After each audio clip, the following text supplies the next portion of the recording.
Supreme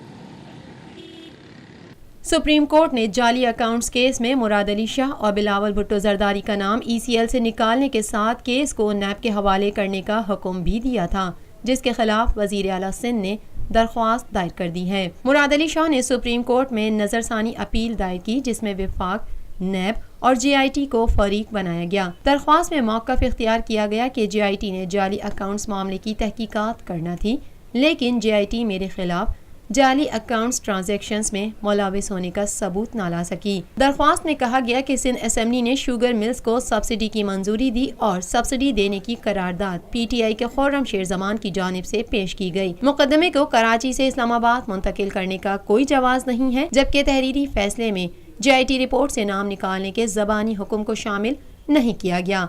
معاملے پر عمل درآمد بینچ تشکیل دینے کا بھی جواز نہ تھا، لہٰذا سپریم کورٹ فیصلے پر نظر ثانی کرے۔